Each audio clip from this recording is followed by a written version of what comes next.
Good evening, and thank you for joining DeKalb Dems as we present our fifth candidate forum in this election cycle. I'm Steve Parker, co-chair special events at DeKalb Dems. It's my honor to welcome you to this event. Tonight, we are hearing from candidates for the office of Secretary of State here in Georgia. Our objective in producing these forums is to help you make an informed voting decision. All candidates were invited to join us. If Dr. Michael Owens comes in, we will be happy to invite him into the program. We are being recorded in this program and also streaming this on Facebook Live and YouTube. Please be sure to like us on those platforms as well as Twitter. This six-part series of candidate forums is produced entirely by DeKalb Dem volunteers. It is a labor of love, to be sure, and we take tremendous pride in putting them together. That helps us keep the costs down so we can utilize more resources in our Get Out the Vote effort. Thank you in advance for your donation, whatever the amount. It's my pleasure to introduce and hand the program over to our chair, Mr. John Jackson.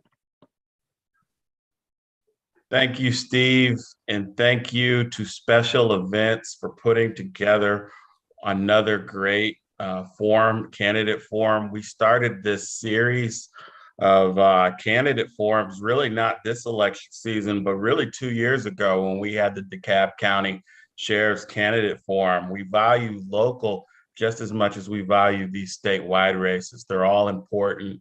And really, I understand that a lot of folks are exhausted. It seems like, we've been mobilizing the vote and voting in these elections and mobilizing against injustice forever, but it's just a continuous process when it's a lifelong commitment. And so we're all tired, but we've got to find a way to keep going. And here at DeKalb Dems, we don't really have off years. And so that requires funding. So you go to DeKalbDems.com, make sure you donate. No amount is too small, but no amount is also too large. I want to thank all the candidates who are here today for stepping up to run. We all know that democracy is on life support, and we need to elect a Democrat at Secretary of State to make sure that that office is held with the utmost integrity. Also, just make sure that, if you live here in DeKalb County and you want to get involved, go to DeKalbDems.com. I'm going to introduce our moderators. First, I want to introduce Maria Fernandez, who is a healthcare professional at Emory Healthcare. And she is also a community activist, and she has facilitated strategic planning for DeKalb Dems and for the Democratic Party of Georgia. So we owe her quite a bit for the work she's contributed. And also the NAACP of DeKalb's president, Lance Hammonds, is here. And Lance has been involved in the community in DeKalb for several decades. And we're grateful to have him here today. We value having moderators from the community who are asking questions about the issues people care about. So I am going to hand it over to Lance so we can get going with the program. Thank you, John. I haven't quite been here several decades. I've been here a few decades, but thank you. It is an honor and pleasure to be one of your moderators this evening, and want to give you some ground rules of our engagement tonight, and there are always ground rules. Each candidate will have 90 seconds to make an opening statement. Each candidate will have 90 seconds to answer the questions that we're going to pose to them, and each candidate will have 90 seconds for closing comments to their section. So we have 4 candidates right now, and if the 5th one joins us, we will engage them as well. Let me just give you some introduction, and this is kind of for the audience because I know all the candidates know exactly what this job entails, but our questions are going to be based on some of the services that the Secretary of State provides. The first one is among the many services provided by the corporate business divisions are providing administrative support to professionals and trade licenses boards and receiving complaints against licensed professionals. Another service is registering or renewing corporations, limited partnerships or LLCs, and maintaining quarterly corporate earnings filings. The office also oversees the state's securities market. They also in charge of maintaining records of charities and fundraising to ensure that funds are used as described by the donors. Another service that the Secretary of State will provide is organizing and overseeing all election activities of the state. That is really important. Overseeing voter registration and database and election processes, certifying and qualifying of candidates, preparing ballots, election forms, and materials, tabulating, computing, and canvassing votes cast in all candidates, cast for all candidates, and certifying the results. So your Secretary of State has a huge job in this state, and we thank everyone for stepping up and putting themselves out there to serve the citizens of this fine state. So let's start with opening statements, and we're going to go in alphabetical order starting here. So we will start with candidate Dee Dawkins Hagler. Ms. Dee, 90 seconds. Thank you so much. And thank you to the DeKalb County Democrats. I am a proud resident of DeKalb County. I have lived here for 20 plus years. I am married to Colonel David Hagler Jr., who is active duty in the United States Army. We have 4 children who all went through DeKalb County high schools. I am so proud to say that all of my children have attended college and their baby. I'll be so glad he will be graduating in May from Morehouse College. And we are very, very excited about that. We will be empty nesters. Now, a little bit about myself. I attended South Carolina State University, where I met my husband, Colonel David Hagler. We've been together now 32 years. And so I'm a consistent person. And I am an AME preacher, ordained, been in ministry 25 years now. So more consistency. I am a member of many social organizations, and I have been engaged in voting rights for most of my adult life. I have my first master's degree from Kentucky State University in Frankfort, Kentucky, and I moved to Atlanta actually to go to graduate school to work on my PhD in political science at South Carolina, Clark Atlanta University. A little bit more about myself. I have been a nonprofit executive. I have been owned several businesses and served 9 years in the Georgia General Assembly. And I had a gubernatorial appointment before that in the state of South Carolina, where I led the entire juvenile parole board. And so I understand how to handle large organizations such as the Secretary of State's office with all 5 divisions. And so I'm happy to be here tonight. And so we're ready to get to work, because what we have to do is get back our democracy from those who are trying to steal it. And so thank you, Dee Dawkins Hagler, for Georgia Secretary of State. Thank you. Thank you. Dr. Eves, your 90 seconds, please. Well, good evening, everybody. Thank you to the host for organizing this forum. I'm John Eves, and I'm a father of 2 college-age adults. My son Isaac is a graduate of Morehouse College now. He attends Duke University in first-year graduate school. My daughter is a senior at North Carolina A&T. I'm a small business owner, the former regional director of Peace Corps. I teach dynamic women at Spelman College in the political science department. And I'm also the former chairman of Fulton County. And as chairman of Fulton County, I was responsible for overseeing the largest local government in the state of Georgia, 1 million residents, $1 billion budget, 4,500 employees, work with 15 different cities. And we did great things under my leadership, including but not limited to saving Grady Hospital, criminal justice reform, as well as increasing voter participation.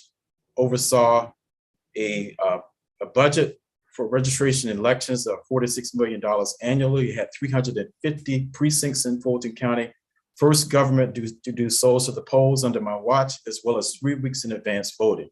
Voter participation increased under my purview.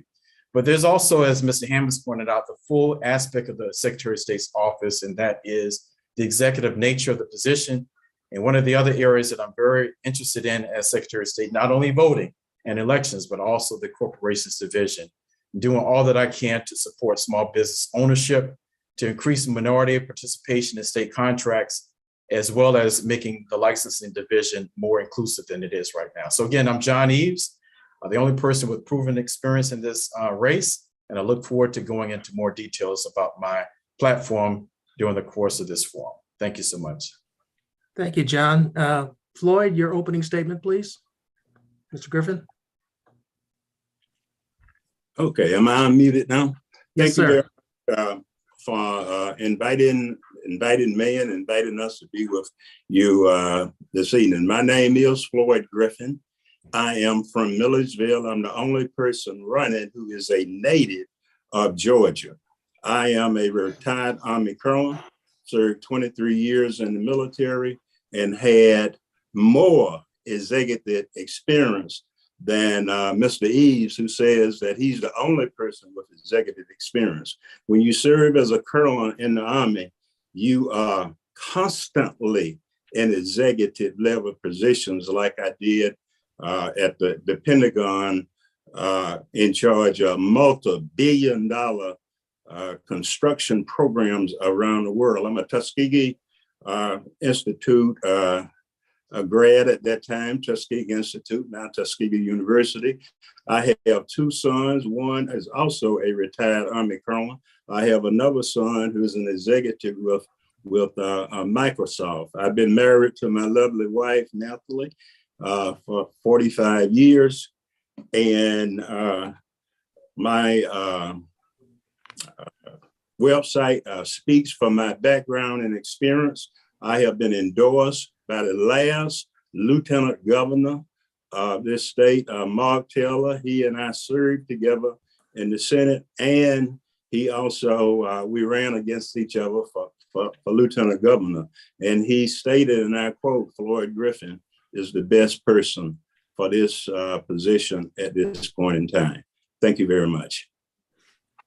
Thank you, Mr. Griffin. Next up is Ms. B. Nguyen. B, your 90-second opening statement, please. Thank you so much, DeKalb Dems, for hosting tonight. And it's really great to get on with y'all and see everybody on Zoom again.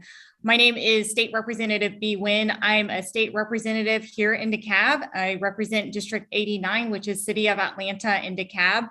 And, you know, before I ran for office, I was a nonprofit executive for a nonprofit I started working in Atlanta and DeKalb public schools.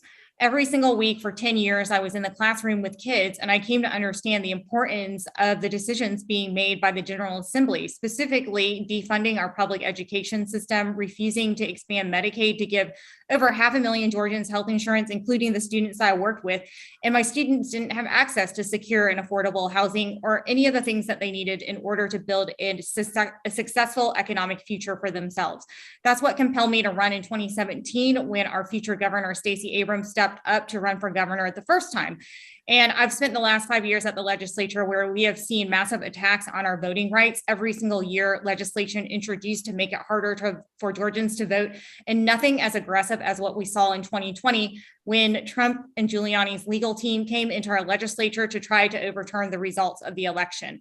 And they are not done yet. We just emerged from legislative session where they tried to ram through a 40-page voter suppression bill and now have expanded the power of the Georgia Bureau of Investigation to have an arm to investigate alleged voter fraud, which is not occurring in our state. So I am running for Secretary of State because our democracy is on the line, and it is now more important than ever that Georgians show up and we use this office as a safeguard to protect our democracy, to take the partisanship out, and to uphold the will of the people. Thanks so much. Thank you. Thank you. Mr. Owens, your 90-second opening statement. Hello, everyone. My name is Michael Owens, and I'm running to be your next Secretary of State. Many of you may know me as the former chairman of the Democratic County Committee in Cobb County, where I was successfully elected twice and built the largest county committee in the state of Georgia, focused on meeting people where they are, running more candidates in every single office in an effort to truly engage people, ensure that everyone's voices are heard. During that time, we were very successful in flipping seats red to blue in what many know was the heart of the Republican Party in the state of Georgia. And a lot gets talked about flipping seats and a lot of things that went on, but I do want people to kind of key in on the work that I did, focus on ensuring that we was expanding access to the ballot for over 486,000 people in the county. And that's really what made it possible for us to win those seats, for us to break the Republican supermajority, to put seats on school boards where it had never been before, and to win the 6th congressional district, which I'd like to thank the DeKalb Dems for helping me with that as we launched the 6th district task force, which was monumental in both the 2017 and 2018 elections for that. More about me, for those who do not know, I'm a Marine Corps veteran. I served 8 years in the United States Marine Corps doing communications, engineering, and counterterrorism. As a matter of fact, I still serve in the Marine Corps to this day as a member of the Marine Corps Cyber Auxiliary, where I advise Marines and the Pentagon on cybersecurity, cyber warfare elements. My background from an education standpoint, I got my undergraduate degree in computer engineering. I'm sorry, we'll have to actually have you stop, please. Sorry. Okay. Yeah, keep time. Sorry about that. Thank you, Ms. Owens. Maria, you want to take it from here? Absolutely. Thank you so much, Lance.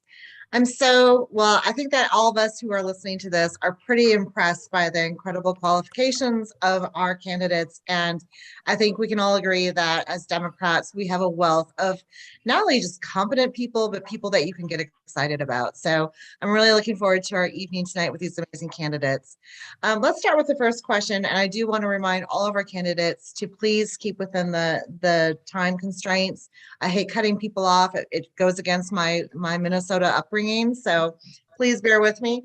But let's start off with the first one. What we will do is we'll simply go through alphabetical order just to maintain fairness as much as possible, but allow everyone with opportunity to answer the question.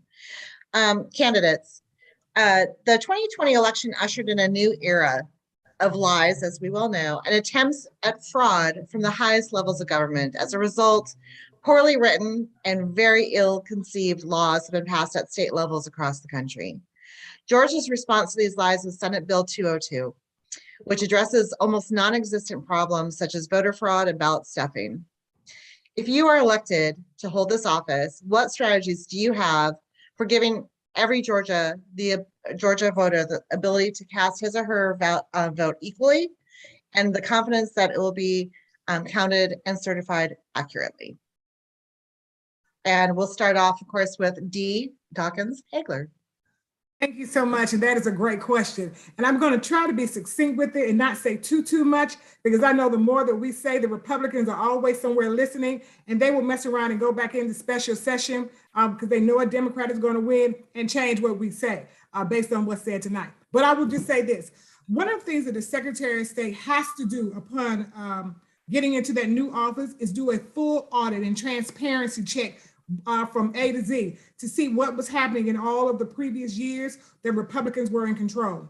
And then we have to make sure that there's some dialogue between the Secretary of State's office and the election boards, because a lot of people like to claim credit for being over elections when the election board of the county is really the one who oversees election, which is separate from any executive office or anything else. So making sure that you're speaking to these people in all 159 counties, making sure they understand the process, making sure that they have the resources that are needed, even though that's even limited now, because we know that outside organizations can no longer give based on that horrendous bill that was passed last year. So one of the things that I want to make sure is that we get in there, look at what's going on, do a transparent full audit, educate the people, and explain to them that we are stronger together and that they have the right to vote, because that is our most precious commodity, and we have to make sure that it is a sacred one that is upheld. Thank you. Well, thank you so much. And thank you for staying with your time. I appreciate that a lot. Next up, Dr. Eves, if you don't mind speaking to that question. Sure. So experience is the best teacher. When I became chairman of Fulton County, the northern part of the county wanted to break off and make it its own county, Milton. And the reason why I use that as an analogy is that we have a very divided state. And I discovered in bringing the county together that the thing that was lacking was trust. So as Secretary of State, I will be the face of the Secretary of State's office in terms of elections. I will actually go around to every county in Georgia, all 159, to reach out to voters and to listen and to share with them my vision and my desire for all people to vote, whether they're Democrat, Republican, Black, white, et cetera. So establishing trust. Number two, I will do a much, much better job in terms of coordinating with the local election boards and the county governments. Counties administer elections. Right now, the Secretary of State's office does absolutely nothing in terms of coordination and collaboration. So under my administration, I will do a much more effective job having a team concept working with local government. And then number three, I will make the process more transparent, welcome the voters, the public, into viewing as poll watchers, because I think that voters being able to participate, overseeing, or watching the process will also bring about much more confidence and trust in the process. So collaboration, being the face of the government, as well as inviting the public into the process. Thank you so much. And also thank you for sticking to your time. Next up, Floyd Griffin, can you speak to that question? What would you be doing to increase confidence and make sure, what strategies would you have to make sure that every Georgia voter has the ability to cast their ballot? But there are several things that I would do from the standpoint of being an executive leader. I'm not going to go out and promise things that I cannot do until I have an opportunity to assess the 2022 election, which we are in now. So what I will do, I will also audit this election to make sure in 4 areas that we will look at to make sure the election was fair, free, secure, and efficient. I also think that the Secretary of State is the chief elected official. I will immediately meet with the governor, our governor-elect, the Speaker of the House, whom I serve with in the Senate, and the Lieutenant Governor-elect to try to convince them to allow the Secretary of State to become a full board member of the state election board. How can you be in charge of elections when you are based on the sideline? I've served on 3 college boards and 1 national board, the National Center for Missing and Exploited Children. I know exactly how boards operate. So those are 2 of the things. I have 1 others, but my time is up.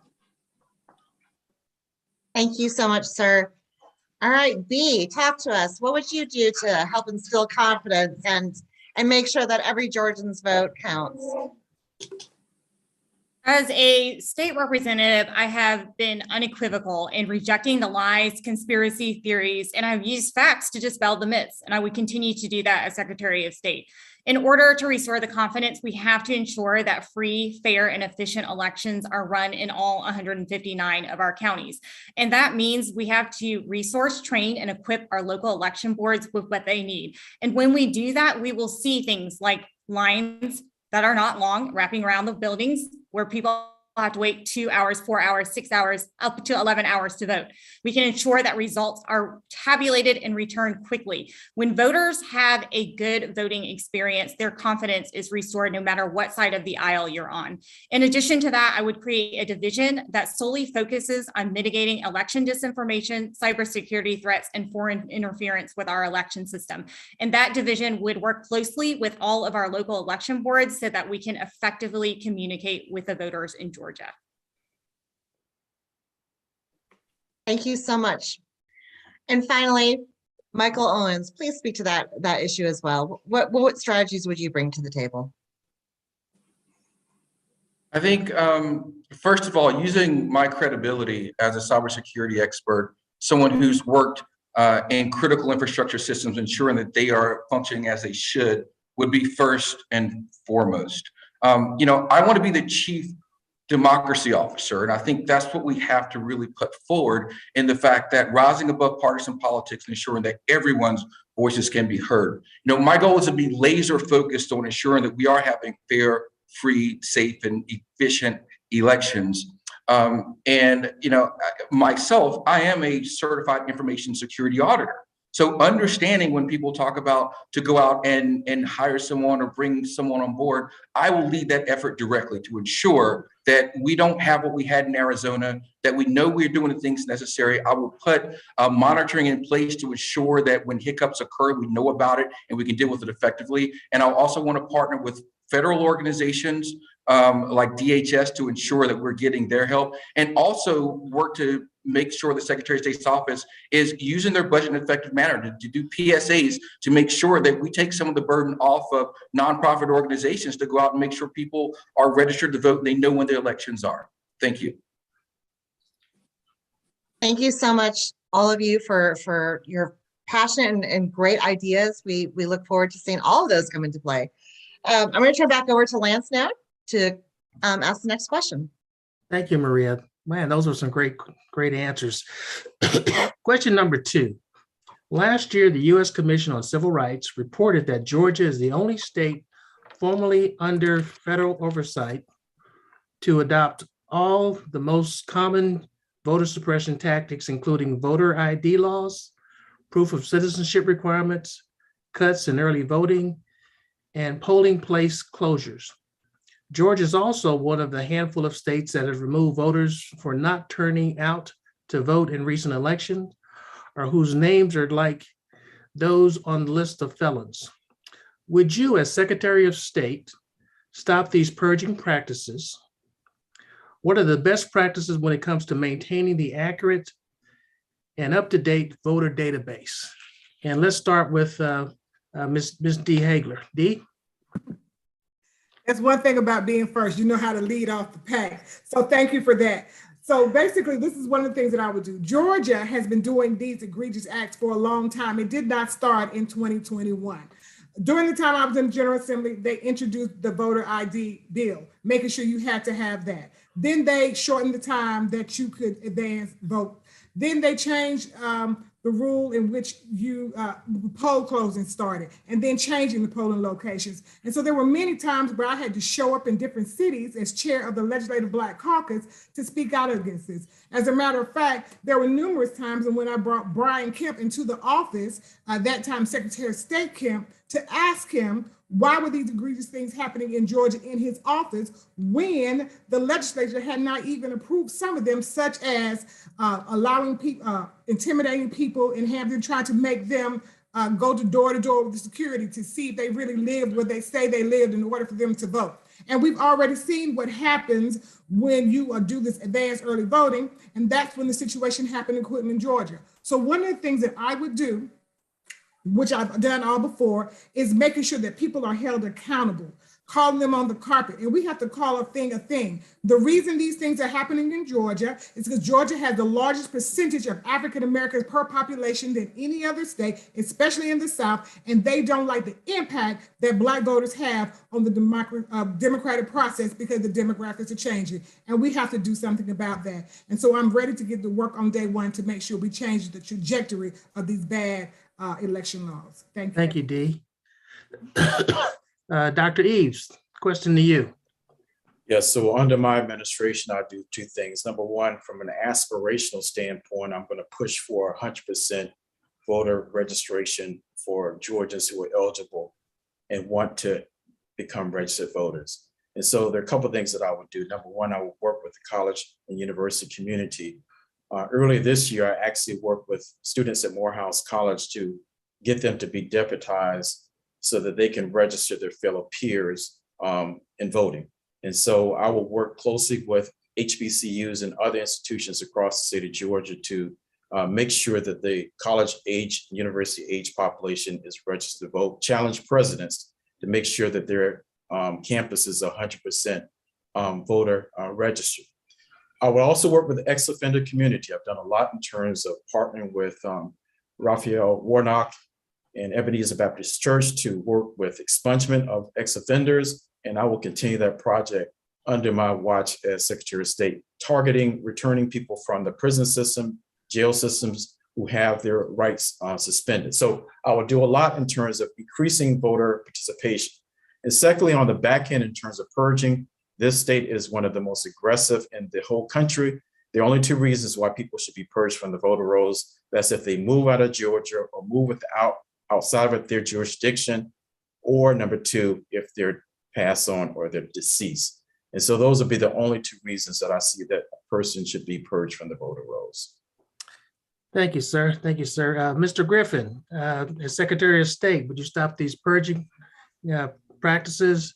And what are the best practices that you would implement to maintain an accurate database, a voter database here in Georgia? Well, first of all, from the standpoint of the purging, from what I understand, is that purging is part of the state law. And I will carry out that, but at the same time, I will try to find ways to work that issue by working with the legislature to change what the depth of the law. Now, one other thing I do is after the election is over, not only will I audit this last election and previous elections from the standpoint of the law, I will go around the state and have listening sessions in major regions like Bibb County and Chatham County and so forth, and also on Zoom to get feedback from the voters and what their concerns were, not only with the election, but with other responsibilities of the Secretary of State, such as licensing and corporations and so forth. Because sometimes people like you and I, we sit in the ivory tower and we think we know what all of the concerns are. We need to get feedback from our voters and citizens. Thank you, sir. Representative Nguyen, same question to you.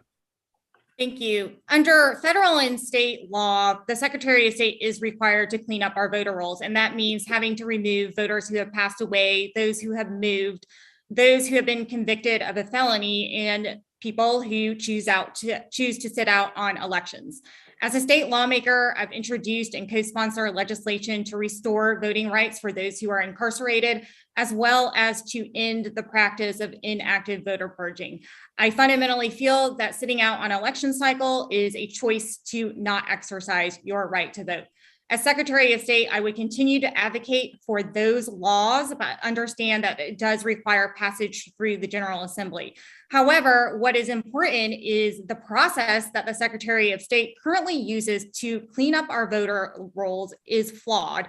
And in the past, under this administration and under Kemp's, voters have been incorrectly removed from the voter rolls, eligible voters who still live in the state of Georgia. In addition to that, I would change the way in which we communicate with voters. They get one postcard in the mail that looks like junk mail, and if you don't respond, you are removed from the voter rolls. The Secretary of State has our information, our phone numbers, our emails, our addresses. If a voter is to be pegged to be removed, we need to use all forms of communication, including email, texting, just like we do Amber Alerts, phone calls, and mail. In addition to that, I would release the list as early as practically possible to the public instead of holding on to that list so that we can adequately communicate with voters.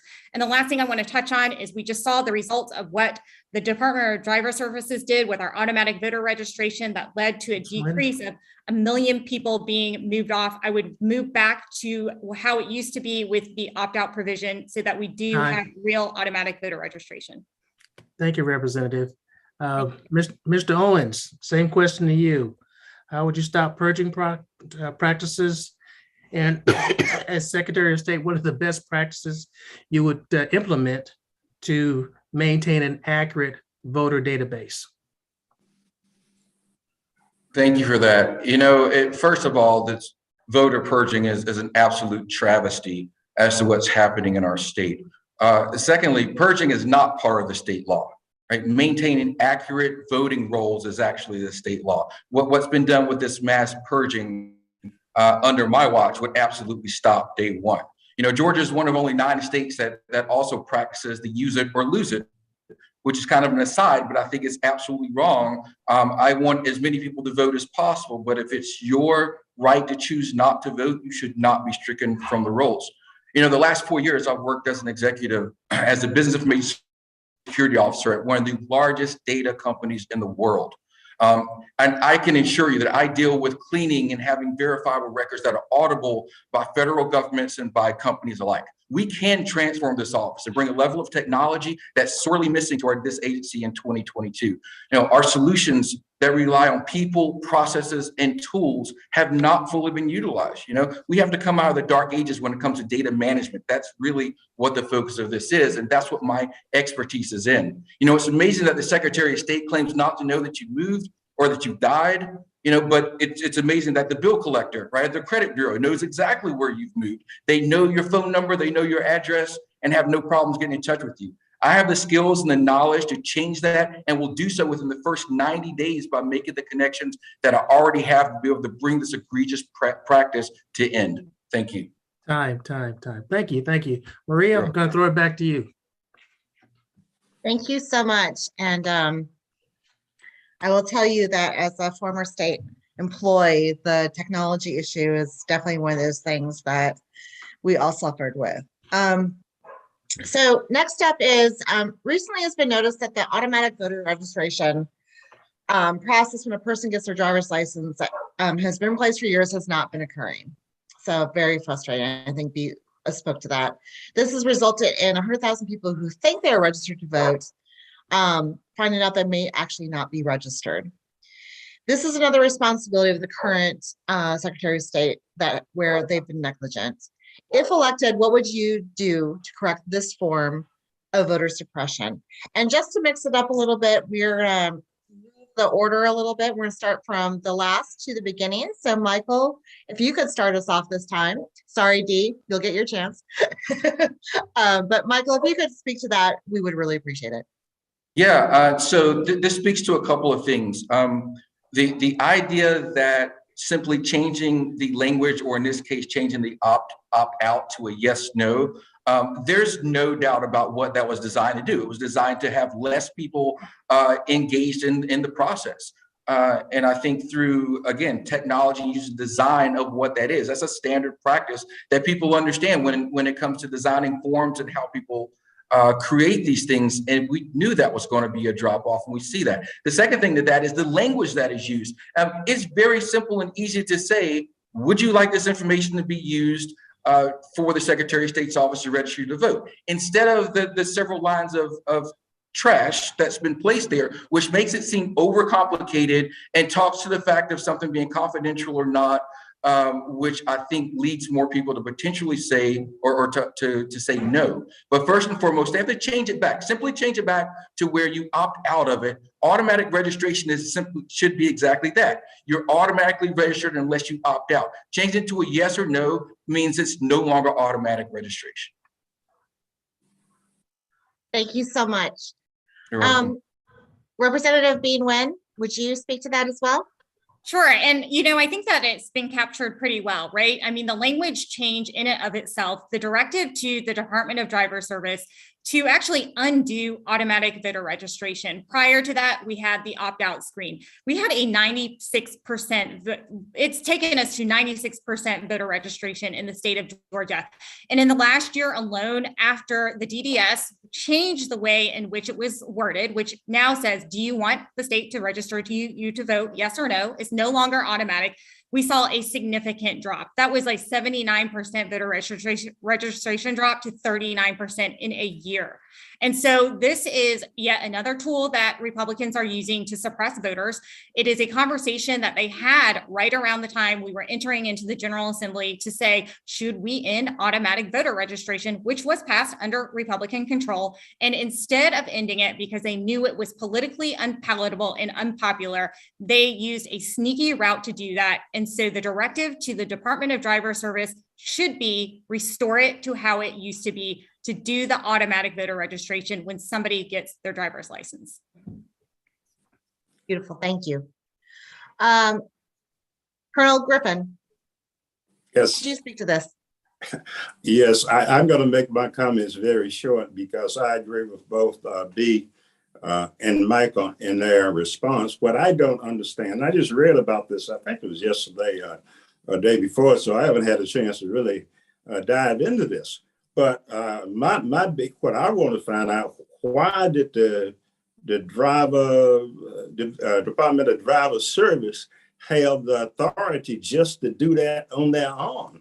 Should that have not been a legislated action? So I want to dive into that. It is absolutely absurd, absolutely ridiculous to make a change like that and allow the number of people to automatically register to drop down to, what was it, 39%? I can't remember that but anyway, I agree with B and Michael that we definitely on day, I won't say on day one because I can't do everything on day one, but that is something that won't be at the top of my list, but it will be close to it for us to find out what that was all about and definitely deal with the Speaker of the House and the Lieutenant Governor to determine why that was not done through the legislative process.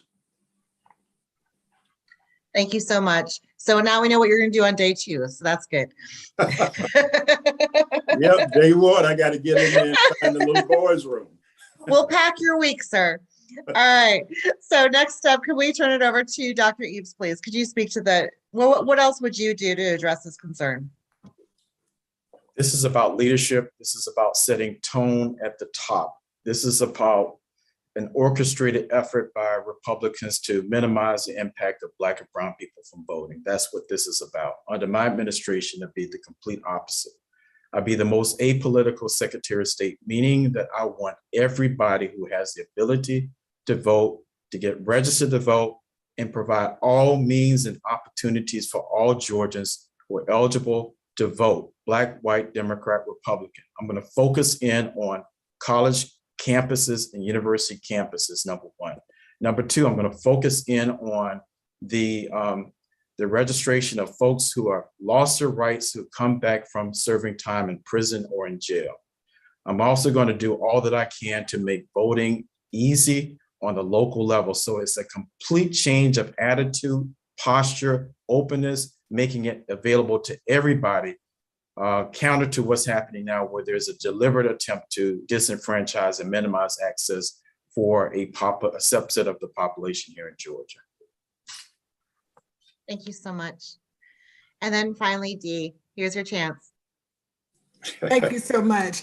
And one of the things that I am really proud about is during my days in the General Assembly, I introduced legislation that would actually have same-day voter registration. Why is that important? When you have people who are constantly trying to take away our voting rights, even if it's by 5%, which they're trying to, like 39%, 79%, whatever the percentage is in the motor voter, that is dangerous. So the reason why I'm saying this is because I've been endorsed in this campaign by the architect himself of motor voter, and that is the Reverend Jesse Jackson, who saw that as a way to get people on the voter rolls even back in the day. And so one of the things I want to keep our eyes on is, why are they doing that? I heard someone say, well, why are they complaining? We're at 96% of the state of Georgia. And like I just said, even if it dropped by 5%, that's a problem, because some elections are determined by 7, 8, 9, 10 votes. And so every vote should matter and count. And the very fact they went in and put in an opt-in or opt-out section shows you just what they're trying to do in the state of Georgia, incrementally, even if it's by smaller numbers, trying to take away our right to vote. And we cannot have that. A lot of people talk about things in theory, but it's the people who actually put things in practice, who've worked with voting rights and voting laws over the years, who are consistent, who understand the process, who can get to work on day one. But one of the things we have to do to change this is flip those seats in the House and Senate, because we have to have majority to change some of the things that we're talking about on this call today. Thank you. Thank you so much. We really appreciate that. I'm going to turn it back over to my colleague, Lance. If you can bring us through to the next question, we would appreciate it. Thank you, Maria. I'm going to try something here since you challenged me going from the bottom up. I'm going to start with Representative Nguyen, and I'm going to go up. And Mr. Owens, you're going to be the last, have the last word on this one. Let's see if I can keep track of that. The question is, What funding can be available through the Secretary of State's office to counties that cannot afford sufficient polls, poll workers, early voting days, and ballot drop boxes? How would you help local counties? Thank you, Lance.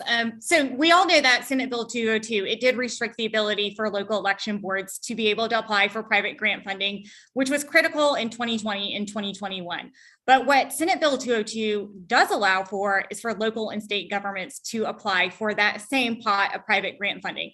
As Secretary of State, I would lead efforts to garner funding and dispersing them equitably across our local election boards. And I would also look for opportunities to pull down federal funding from the Help America Votes Act. I imagine that when Democrats win statewide, the General Assembly will attempt to hamper the budget for the Secretary of State's office, which is also why, like Dee said, it's critical to flip the chambers, and it's critical to elect Stacey Abrams as our governor so that we can negotiate and ensure that the resources we need are allocated to the Secretary of State's office. Thank you. Thank you. Colonel Griffin, same question. Well, I think we should find other ways to be able to appropriate those funds for the local governments. One is we need to try to get increased appropriation from the General Assembly. We need to go and get private grants to help them with their need, and we need to encourage the county leadership to do the same thing, because that's one of their responsibilities, is to provide the necessary resources to support the election process. Thank you, sir. Dr. Eves, how would you help local counties? So I have a completely different take on this. This is a great question. So for me, as a former county official leader, the majority of the costs associated with elections are actually the hiring of poll workers. That's the majority of the cost. And so I have a completely different view of this. I think in the 21st century, we need to begin to think in terms of doing autonomous voting. We have autonomous vehicles. We have autonomous transit trains where there's no conductor, no man and woman power operating. We as a state need to think visionary. We need to be a leader and go towards autonomous voting. I use my phone to deposit checks. I no longer go to a bank. Maybe every now and then, but I typically do my deposits using a phone and my transactions using a phone. So I think that we need to evolve to putting an investment in an infrastructure to allow easy access using kiosks, using other alternative means, using technology that can be protected, but also done in a lot more efficient and accessible way. So I will begin to think in terms of how we as a state can be more visionary using autonomous voting that's fair and accessible to all and less costly. Thank you, sir. Dee Hagler. Yes, thank you. That is a great question. Well, this is really a budgeting issue. And being that I am a mother, a wife, I have a big family, and I've learned how to do budgets, you have to go in and see where you can reallocate and reallocate. And one of the things you can do is go before the Appropriation Committee. The Secretary of State has the purview to go and sit down with the governor. Hopefully it will be Stacey Abrams, and then she can create a budget as well as take it back to say, this is the budget that I would like to see. Let's see how we can increase funding around voting issues, since we have clearly messed it up with the previous few years and the bills that have been passed. And one of the things that we did have, which we really don't have this time, is the CARE Act funding. I mean, you know, because of COVID, we were able to give these grants out to these counties, $6,000, as a matter of fact, the maximum of $6,000. And many counties like Fulton and DeKalb did not even take advantage of that money because they had outside sources who use it. So really, we need to make sure that it is put in the budget in the beginning, in the appropriation process, in the General Assembly, and make sure that it trickles down to the local boards of elections who need the funds to do what they need to do to make sure that we have fair and clear elections where everyone has a right to the ballot box. Thank you. Thank you.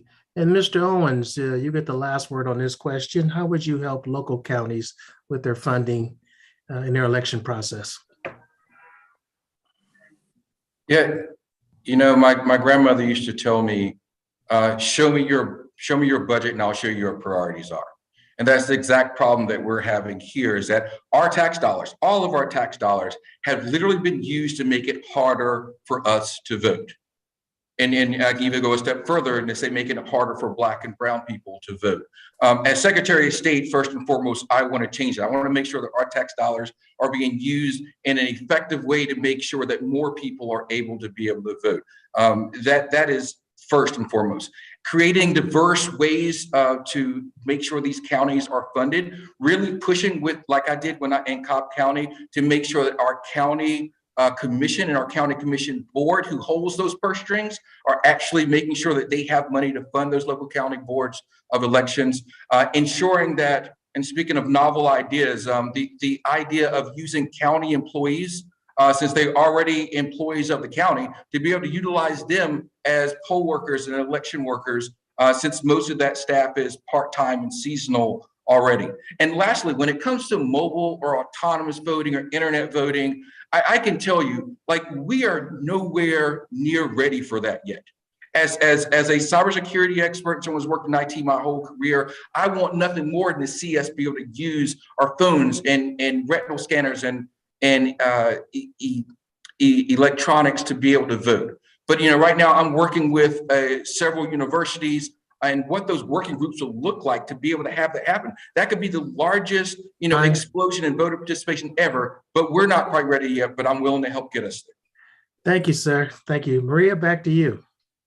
Great, thank you so much. So a couple of you have hit on some pretty innovative ideas, and I think the big challenge that comes back down to all of this is, obviously we need to have the right governor in office, but we are still stuck with a Republican majority. So in thinking through some of the policies and recommendations that all of you have suggested, how would you work with a legislative majority with the power to disqualify ballots to actually make sure that we're doing the right thing by, and this is Atticus, by the way, doing the right things by our state? And I'm going to start with Colonel Griffin this time. And we're going to go up through. Okay, what I will do is use my over 5 decades of executive level experience to work with the governor and the legislature. I will use my over 4 years, 2 terms as a senator. I will use my experience as the mayor and the executive experience there to work with them to make a difference. Now, I will appoint a deputy, which will be a female, and one of the responsibilities of that person will be my liaison with the legislature and also the congressional delegation, where we can build that relationship with both sides of the aisle to make some necessary changes, not only in the law, in the election side of the house, but in some of the other areas of that the Secretary of State is responsible for, like in the licensing division, where they are understaffed and underfunded, and that's why we have a number of problems with individuals getting their licensing on time, and especially the nurses. The nurses are the backbone to our medical field, and they are having significant problems in getting their licensing on time. Thank you so much, sir. Next, Dr. Eves, could you speak to that question as well? How would you be working with a Republican majority? Well, friends, I'm not going to brag, but I have worked as chairman of Fulton County with the Democratic President Obama, Republican President George Bush. I've worked with Governor Perdue, worked with Governor Deal, dealt with criminal justice reform with Governor Deal, worked with Grady Hospital with Governor Perdue, both Republicans. I worked with a Republican-controlled legislature. I interacted with a Fulton County delegation of Democrats and Republicans. I had a board of 4 Democrats and 3 Republicans. We had bipartisan support on many types of legislation, unanimous votes on budgets, and it was all under my watch.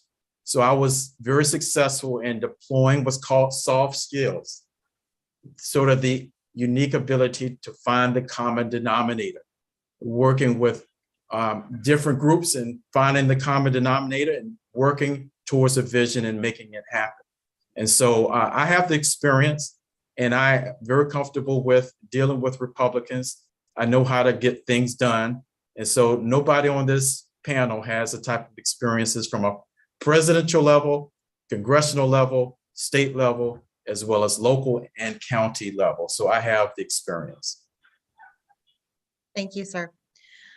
Dee, can you speak to how you would work with our Republican majority to actually get something done? Well, like Chairman Eves, I have worked across the aisle as well, but I'm gonna be honest with this situation. Many people have worked across the aisle and we still see what they have done. They've done it on the federal level, they're doing it on the state level, they're doing it on the local level. We could even get them to pass the John Lewis Voting Rights Act bill in Congress. We still look at what they just did in Georgia, and this is what us trying to work on both sides of the aisle at all times. So to say that we have some type of magic stick and that we are the special one that can go in and cause these people to have a good heart all of a sudden is really absurd. What we can do is make sure that Stacey Abrams is elected governor so that she will have veto power, because that's the only thing that's going to save us right now is veto power unless we flip those seats. And so we need to work extra hard to get back into majority. We need to work super hard so that she is the governor. And the only thing about that veto power that she has is they don't have the super majority to overturn her veto power when she gives it, when she's elected. So that's what I would suggest. I will be nice. I will be polite. I will give them the facts, say that everyone deserves the right to vote. But at the end of the day, power never concedes power without demand. It never has and it never will. And we see what is happening when they see that their power is slipping out of their hands and the trajectory of the way the state is going, because our demographics are changing. So simply, I would just say, let's get to work, flip these seats, and get Stacey Abrams elected governor and Dee Dawkins Hagel as Secretary of State. Thank you. Thank you so much, Dee. All right, Mr. Owens, would you speak to that as well? Yeah, I would.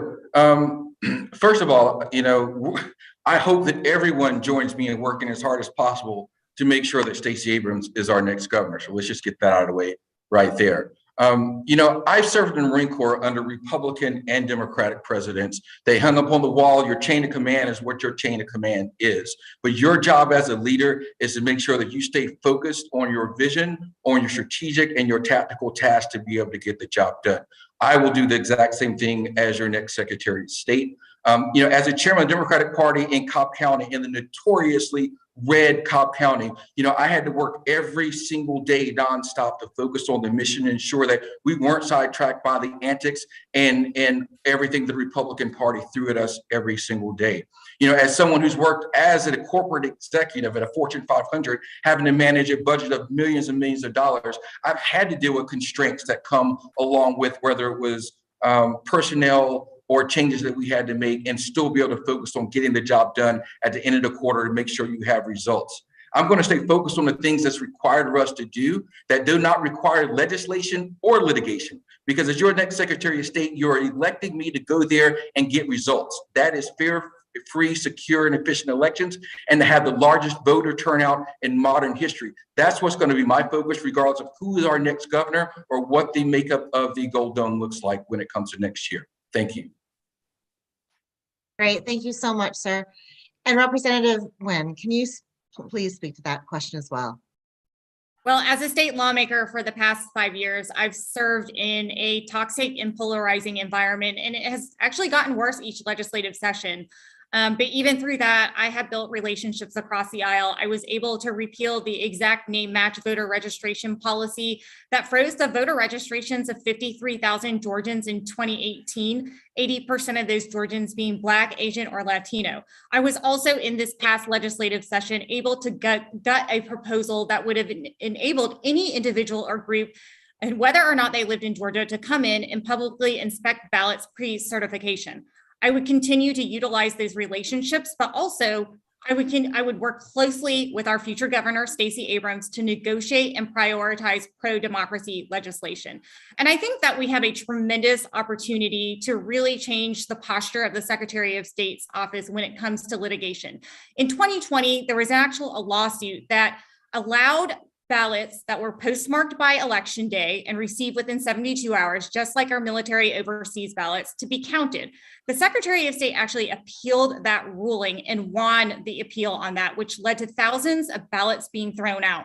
Had we had a Secretary of State who is pro-democracy and did not appeal a ruling like that, that alone would have enabled thousands of additional ballots to be counted. So I think that there are many avenues in which we can overcome what we're seeing legislatively, but obviously we've got to split those chambers and be thoughtful about using the limited powers of the Secretary of State to protect our democracy.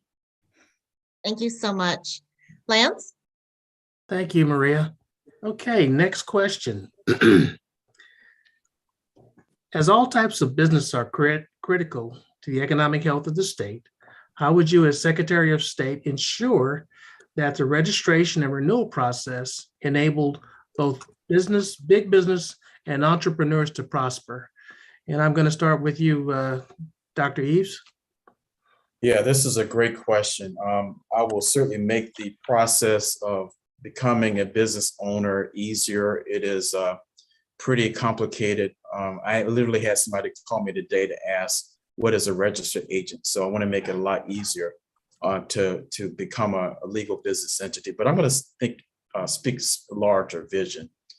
I want to utilize the Secretary of State's office to make sure that we have what's called DEI, diversity, equity, and inclusion principles in all business and economic endeavors in the state of Georgia. And what I mean by that is we are a state that's 32% Black, 49% white. And we also have 35% of our small business owners are Black. But when it comes to the procurement of contracts with state and local government, it's in the low single digits, and that is incredibly unacceptable. As chairman of Fulton County, I'm very proud of the fact that we procured $300 million worth of contracts on an annual basis. And about 35% of those contracts were to Black and female-owned business owners. And I will utilize the Secretary of State's office to not only make the process of becoming registered as a business entity easier, but also to grow businesses to be able to procure contracts at DeKalb County, at Troup County, City of Atlanta, et cetera, because right now the procurement of contracts to Black and brown people, veterans, is incredibly low. And for a state as diverse as ours, it is completely unacceptable. And I'll use my platform and all of my administrative ability to right the wrong that's existing from an economic standpoint right now in the state of Georgia. Thank you. Thank you. Dee, can you take that question for us? How would you help businesses? This is to Dee Hagler. Dee, how would you help businesses prosper in the state? So one of the things that I would do is similar to what Brad Ravensburg is currently doing with the She Leads program. When I ran for secretary 4 years ago, one of the things I talked about was having a dedicated program for women that would provide resources and training to help them scale up their business. I would do the same thing with African Americans, specifically focusing on helping them scale up their business, explaining the process and how to go about it. As far as Georgia's concerned with making sure that the process is easier, that really is a human resource function, an administrative function. You just have to make sure that you have people in place who understand their job, their role, and how to execute. Now, I would love to, like John said, make sure that African Americans had more access to federal contract, but unlike, on the state level, unlike on the local level, when we passed a $1 billion transportation bill, we were unable to do it because you could not put a set aside or say specifically that this amount of contracts would go towards African Americans. Then they passed the marijuana bill and said that you could not specifically put that language in state law and say that this amount of DBE would go towards African American businesses. So you have to be able to maneuver around all the tricks of the trade when it's on the state level. But that being said, I agree with him. It is a shame and disgrace that many minorities are not able to scale up or to have their businesses started and to do the things that they need to do. So just like She Leads, And Brad Raffensperger followed my lead. Hopefully people will do the same exact thing as it relates to African Americans being able to start business and even starting a young entrepreneur program that maybe even cuts the fee in half to start a business, or maybe even not even have a fee at all if they are under the age of 18. That is some of the things that I would do. Thank you. Thank you. Mr. Owens, your response. Yeah, without a doubt, we have to continue to innovate and find ways to streamline the ability for people to start a business. Just a few months ago, my mom, who likes to create jewelry in her off time, was trying to go to Secretary of State's website and start her business, and literally could not get through the process and realized you have no one to call except maybe an attorney. And for someone who just wants to make jewelry and sell it on eBay, it's kind of absurd. So, I'm a graduate of Leadership Georgia. I went through the program in 2018 and truly opened my eyes to the entire state, far outside of 285, of what this economy of the state of Georgia is really like. And I would like to see us open up opportunities for increased more solar, more technology, even in agriculture, which is still one of the largest aspects in the state of Georgia, but isn't ventured into by many people of the African American Latino descent anymore when it comes to business ownership. I want to help to make sure we change that. I want to start a business innovation council, because anyone who's owned a business understands that even going through the Secretary of State's process and getting that articles of incorporation or your LLC, that is just the beginning. I have an MBA from Georgia Tech, and I want to make sure that I'm empowering other people to start and launch their own businesses. And lastly, I love the fact that how we talk about Georgia's the #1 state to do business in. I'm proud to live in a state that has that moniker, but I want to make sure that Georgia's the #1 state for everyone to do business in, including Black, Brown, women, and veteran-owned businesses as well. Thank you. Thank you, Mr. Owens. Representative Nguyen. Thank you. As we're having this conversation, I remember navigating the Secretary of State's website myself when I was starting a nonprofit for the first time, and feeling fortunate that I had friends who were able to help me figure out all the different steps in order to create my nonprofit business. As Secretary of State, I would streamline the website and include clear instructions to make it easier for businesses and entrepreneurs, including building out an AI chat that would help answer the most frequently asked questions. I would also focus on regional trainings and partner with local chambers throughout the state so that businesses and entrepreneurs have the resources they need to successfully run their business, and especially when it does come to women-owned businesses and minority-owned businesses. During the pandemic, we saw inequity as it pertains to access to capital with the disbursement of SBA loans and PPP loans. And part of that barrier included having to meet a certain threshold of accounting in order to even apply in the first place. I would provide that kind of training so that small businesses and entrepreneurs are able to meet the threshold of accounting so that they can even qualify in the first place to have access to capital. Thank you. Thank you. And lastly, Colonel Griffin, how would you make it easier for businesses? I'm one of the only individuals on this panel tonight that is a small business owner of a for-profit business, and that's a funeral service. So I have dealt very closely with the Secretary of State. I don't know all of the things that I will do when I become Secretary of State in the extent of the question, but what I will do, I'm going to set up several roundtables, a corporate roundtable, small business roundtable, and a minority roundtable to help advise me in the extent of all of the areas involved in making those businesses more successful and put in place the mechanism to increase minority businesses. I will set up a Secretary of State's satellite office in Macon for me that I spend several days a month. And one reason I want to do that is be there where I can monitor the the licensing division to make sure that they are doing their jobs properly. I will also work with the Labor Commission because they are responsible for creating jobs also, plus the governor's Economic Development Office. So those are the different offices that I will work with. My deputy for outside operations will be tasked to work with those organizations to help us determine how we can increase minority businesses. Thank you, Colonel. Maria, back to you. All right. Well, thank you all for a very enlightening and collegial conversation. I really enjoyed it, and I'm sure all of our audience members have enjoyed having a deeper dive into some of these issues that are confronting us. This is our last opportunity for you all to give your little plug about why everyone should vote for you in our upcoming primary. And I'm sure we will be posting the information about when the primary is actually happening so that we can make sure folks can get to the polls and cast their ballots. But if you don't mind, we're going to go ahead and start with Dr. E. Sorry, we'll start with D. So give us your final 90-second plug about why we should vote for you for office.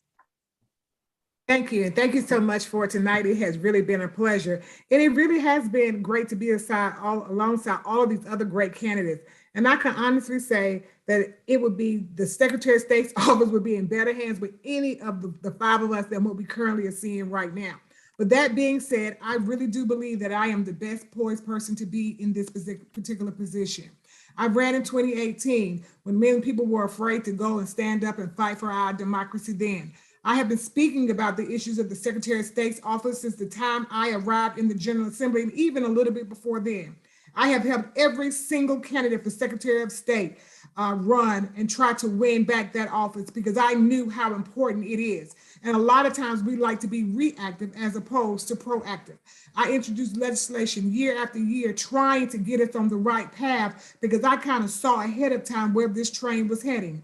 And the more I said that the more that Georgia is browning, the more that Black people numbers are increasing, the more they're going to try to put these tricks in front of us. And we are witnessing it in large numbers. And so my experience as a business owner, contrary to what Senator Floyd says, I also own a business, several lucrative ones at that.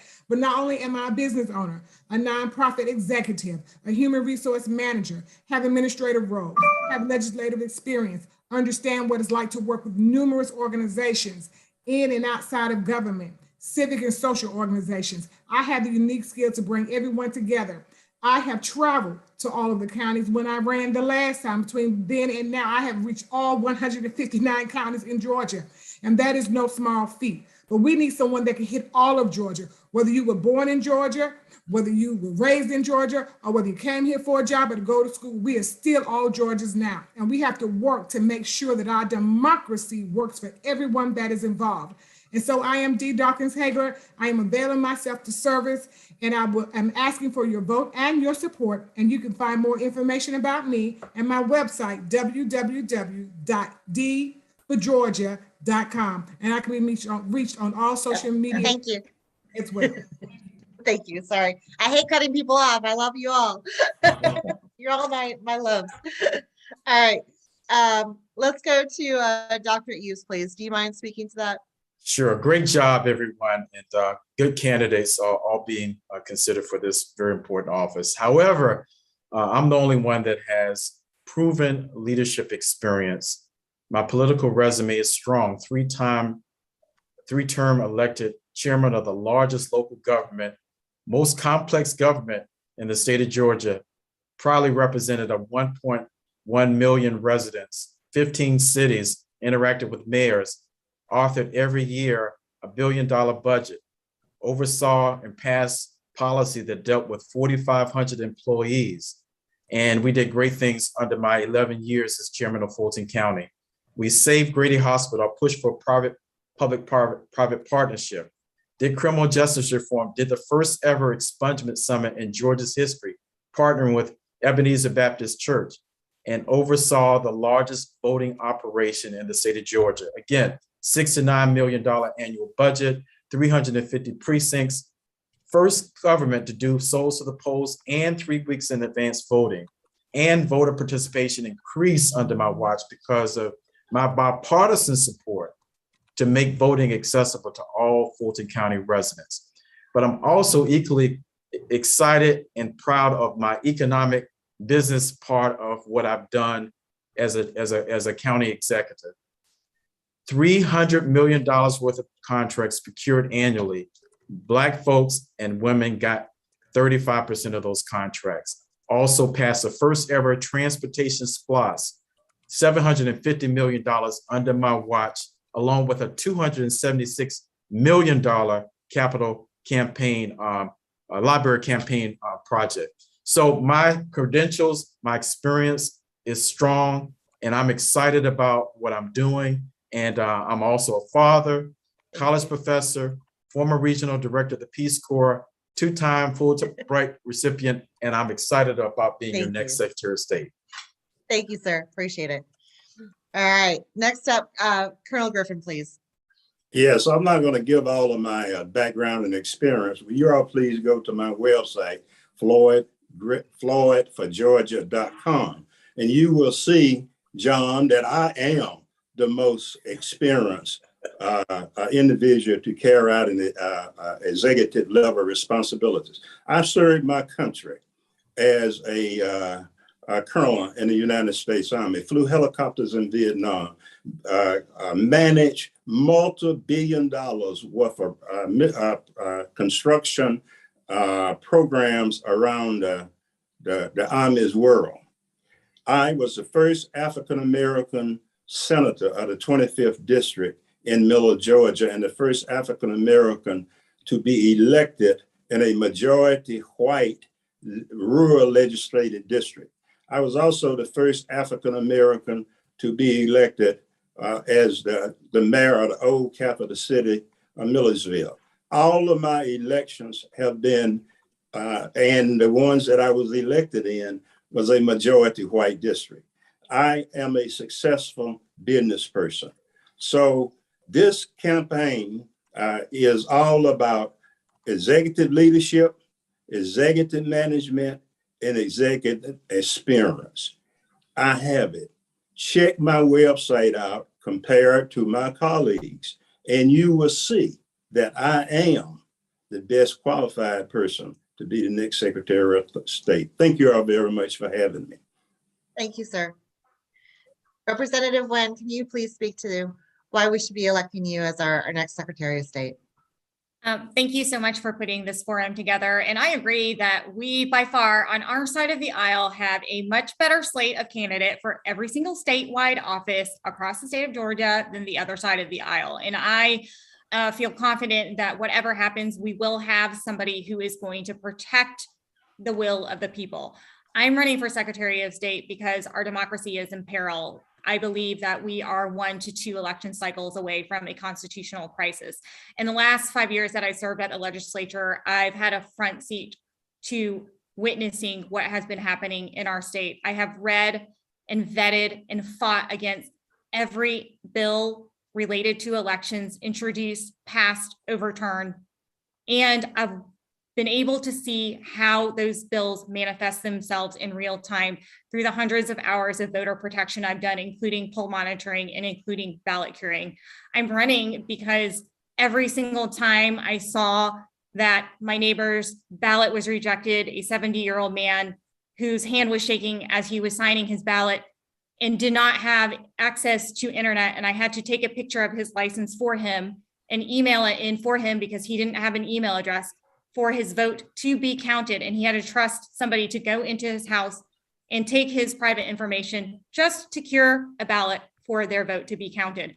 Because when I was a poll monitor in November for the presidential election at CT Martin, over half of the voters who showed up that day showed up at the wrong precinct because it was an early voting location. And people logically thought it should be open on election day. And now under this new law, if you show up before 5 p.m., guess what? Your vote cannot be counted.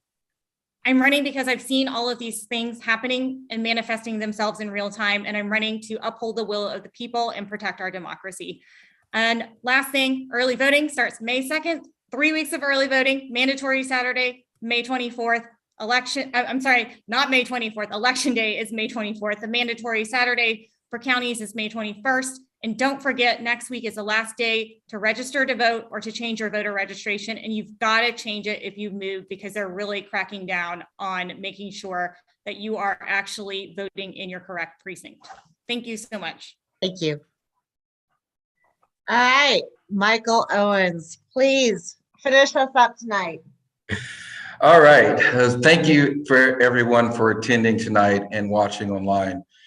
If you want to see true transformational change in this office, then you're going to have to elect someone who will truly bring that change. No longer can the office of Secretary of State be a backroom bureaucratic office when we have to put our focus square on what elections and voting needs to look like in the future, both with the challenges and opportunities that we have. I highlight the fact that this is not a legislative role.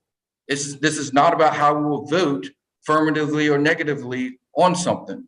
We all would vote for what's right. I have no doubt every person on this panel will do the right thing to vote to protect voting rights and to defend democracy. But that's not inherently what this role is about. This is an executive level role, as been mentioned before, about executive level experience, where I currently do serve as an executive at a Fortune 500 company that's been constantly under attack for both auditing and cybersecurity attacks. But this isn't about me. You know, I have a great career. I was named as one of the top 100 cybersecurity professionals in the world. I've started 2 successful LLCs, and I consult on some of the most challenging issues in the world today.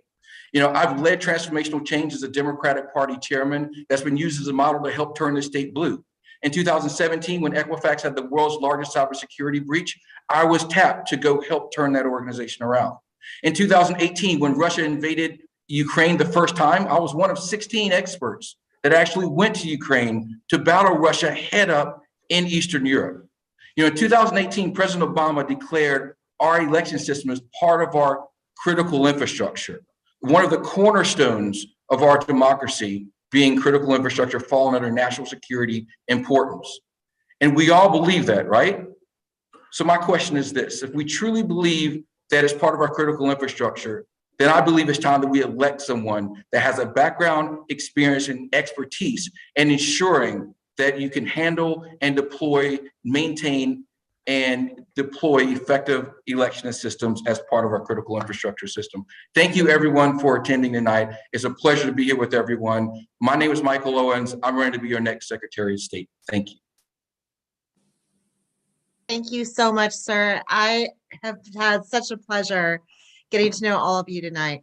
I'm going to turn it back over to Steve Parker, who is one of our hosts, and he'll round us out for the evening. Thank you so much, everyone, for your participation. Thank you. And candidates, we thank you for your participation. You all did an excellent job in presenting your views, and we wish you the best on May 24th. We have a very talented group here with some good solutions and ideas to solve some of the problems that we have here in Georgia. You know, this is a very important race. Can you imagine our next governor, Stacey Abrams, and Senator Warnock dealing with a Republican Secretary of State? Let's just not let that happen. While these candidate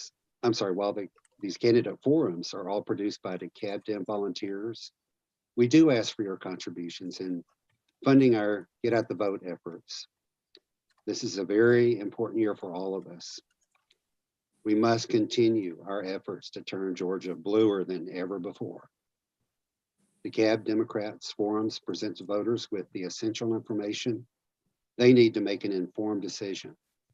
So far in this series, we've tackled questions and issues relating to several bills such as Don't Say Gay, food insecurity, COVID, cityhood movements over in Stonecrest, insurance race, critical race theory, transgendered athletes, and tonight, what candidates would do to stop voter suppression.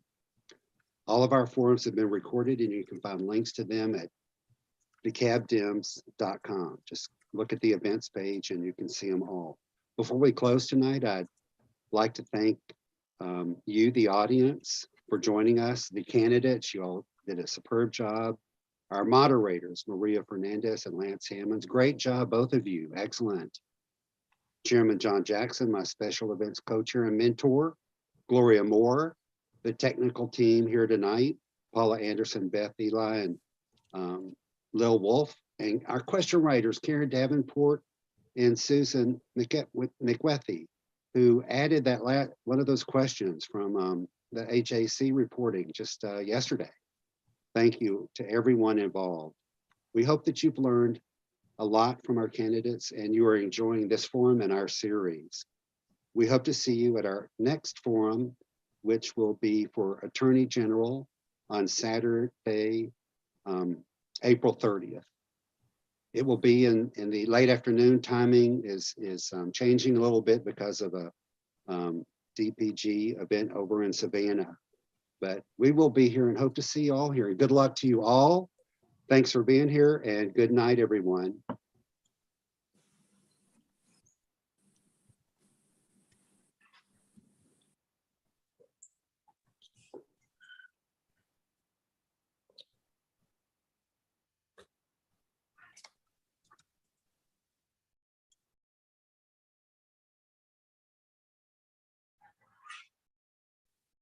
I want to thank all of our candidates. Thank you for being here. You were fabulous.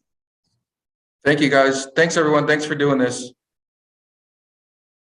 I thought this was gonna make my decision easier. It made it harder. You're all wonderful. No. Maybe they could take turns. How long is the term?